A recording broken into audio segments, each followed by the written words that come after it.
Hi guys, welcome to my channel. మేమైతే నిన్న హైదరాబాద్కి వచ్చాము. 12కి అలా స్టార్ట్ అయ్యాము. అందుకే ఇలా ఎండగా ఉంది. నా హెయిర్ని అయితే అవాయిడ్ చేయండి. ఐరగాడైతే మిమ్మల్ని ఎక్కిరిస్తుంది. తన టీత్ చూపిస్తుందండి, అలా ఎక్కిరిస్తుంది. చూస్తుండగానే చలికాలం అయిపోయిందండి. ఫుల్ ఎండగా ఉంది. మా సైడ్ అయితే మున్సిపల్ ఎన్నికల ప్రచారం జరుగుతుంది. ఇలాగా ఇది ఏ ఊరో మీరు ఏమైనా గుర్తుపట్టారా? చూస్తుండగానే భువనగిరికి అయితే చేరుకున్నాము మేము. మా ఊరు నుండి హైదరాబాద్కి అయితే 150 కిలోమీటర్స్ డిస్టెన్స్ ఉంటుంది. ఈ లొకేషన్ చూస్తుంటే ఎంత మంచిగా ఉందో, మంచిగా గ్రీనరీగా ఉంది. ఫ్లవర్స్ అయితే చాలా బాగున్నాయి. నేను వీడియో తీసుకుంటాను, నెమ్మదిగా వెళ్ళండి మా వారు కావాలని స్పీడ్గా వెళ్ళారు. ఒక్క ఫ్లవర్ కూడా సరిగ్గా పడనే లేదు వీడియోలో. ఈ ఐరతోట అయితే నేను టార్చర్ తట్టుకోలేకపోతున్నానండి. సర్కస్ చేస్తుంది ఆటోలో. థమ్స్అప్ బాటిల్ని ఒకదాన్ని దొరకబట్టుకుంది, ఇంటికాడ పట్టుకుందండి. హైదరాబాద్ పోయేదాకా ఇష్టపెట్టదంట దాన్ని.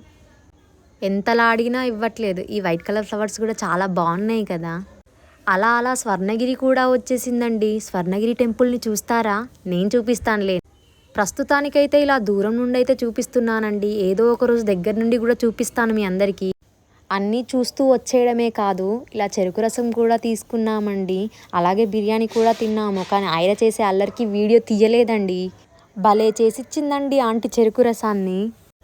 ఈ మిషన్ సేమ్ ఎడ్ల బండిలాగే ఉందండి. నేను ఎక్కడికైనా వెళ్తే అసలు కాలే కింద పెట్టనండి, ఎందుకంటే మా వారే అన్నీ నాకు తెచ్చిస్తారు దగ్గరికి. ఇంతలా స్వీట్గా ఉంది, తాగితే నాకు దెబ్బకే షుగర్ వస్తుందండి. హాఫ్ తాగి హాఫ్ మా సార్కి ఇచ్చాను. ఇంటికి వెళ్ళి ఫ్రెష్ అప్ అయ్యి మళ్ళీ బయటికి వచ్చాము. ఆయన టీ కోసం ఏడుస్తుందండి. టీ తాగక టీ గ్లాస్ కూడా మళ్ళీ షాప్ వాళ్ళకి ఇవ్వకూడదంట. ఈమెకేంటో టీ పిచ్చి బాగా.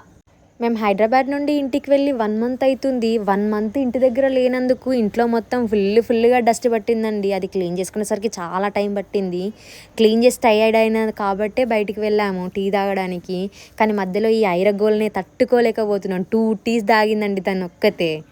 ఈ రోజుకైతే వీడియో ఇంతేనండి. మళ్ళీ రేపు కలుద్దాం. Bye bye.